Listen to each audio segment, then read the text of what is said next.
오늘 역사적인 날이죠.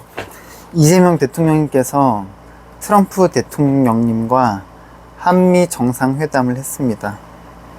너무 멋지게 잘 하셨어요. 그래서 오늘 이재명 대통령님의 결국 국민이 합니다 라는 내용 읽어드리도록 하겠습니다.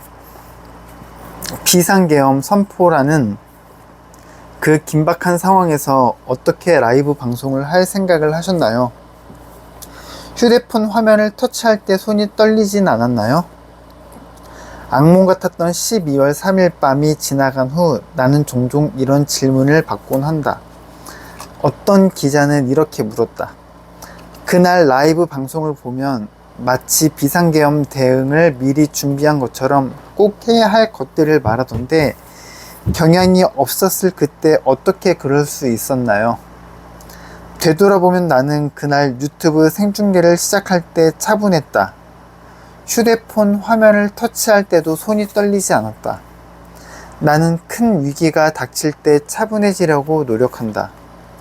여러 위기 속에서 훈련이 되었는지 이제는 차분해지는 요령도 생긴 것도 같다. 비상계엄 때도 다행히 당황하지 않고 차분하게 생방송을 할 수 있었음에 감사하다. 곰곰이 생각해보면 내 안에 잠재해 있던 역사의 트라우마가 당시 나를 일깨워 긴급 생방송을 하게 만든 것이 아닐까 싶다. 바로 5.18 광주 민주화 운동이다. 5.18 광주 민주화 운동은 내 인생의 가장 큰 트라우마다. 1980년 당시 나는 고등학교 1, 2학년 정도의 나이였다. 가난해서 학교를 다니지 못하고 소년공으로 공장을 다닐 때였다. 부끄러운 고백이지만 그때 나는 광주 시민들이 폭등을 일으킨 폭도인 줄 알았다. 가짜 뉴스에 속았던 것이다. 몇 년이 지난 뒤 나는 광주의 실상을 알게 되었다. 광주라고 하면 맨 먼저 떠오르는 장면이 땅바닥에 길게 늘어선 태극기로 감싸진 관들이다. 그 관을 부여잡고 오열하는 유가족들의 모습이 내 가슴에 지워지지 않는 화인처럼 새겨져 있다. 그리고 떠오르는 또 다른 장면은 광주 시민 여러분으로 시작하는 긴급호소 방송이다. 여성분들이 트럭을 타고 시내를 돌면서 확성기를 들고 계엄군으로부터 민주주의를 지킵시다 라며 카랑카랑한 목소리로 방송하던 장면이 생생하다. 정치를 하면서 당시 광주에서 그 긴급 방송을 했던 주인공들을 만난 적도 있다.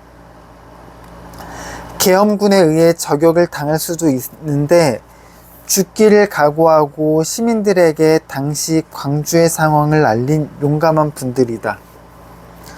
광주에 대한 이런 기억들이 나에게 12월 3일 밤 긴급 생중계를 하도록 이끌었던 것 같다. 비상계엄을 막을 수 있는 것은 오직 국민들밖에 없다는 생각뿐이었다. 총칼로 무장한 군인들을 국회의원들의 힘만으로 어떻게 막겠는가? 국민들에게 당장 알려야 한다는 절박함으로 긴급 생방송을 했다. 1980년 5월 광주의 거리에서 시민들에게 호소하던 딱 그런 느낌이었다. 누군가는 이 상황을 국민들에게 긴급히 알려야 하니까. 풍전등화의 민주주의를 구해야 하니까.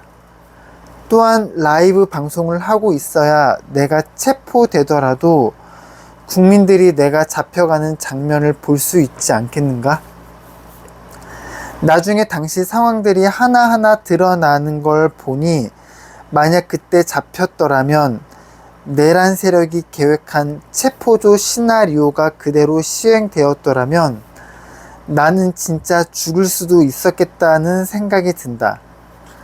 붙잡혀서 어디로 모를 곳으로 끌려가 고문을 당하고 결국은 한강 작가의 비상계엄이 선포되고 곧이어 국회에서 비상계엄 해제를 결의한 후에 열린 노벨 문학상 수상 기념 강연에서 이렇게 말했다.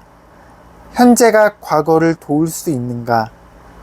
산자가 죽은 자를 구할 수 있는가라는 질문을 뒤집어야 한다는 것을 깨달았다.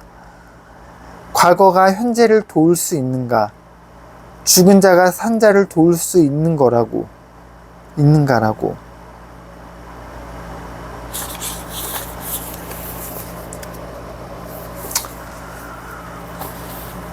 오늘 이재명 대통령님께서 트럼프 대통령님과 정상회담한 거를 봤습니다. 너무 멋있고 입이 쩍 벌어지게 잘했습니다. 그런데도 욕하는 사람이 있다는 거는 그게 현실이고 그게 제가 아는 인생이 맞는 것 같습니다. 감사합니다, 여러분. 좋은 밤 되세요.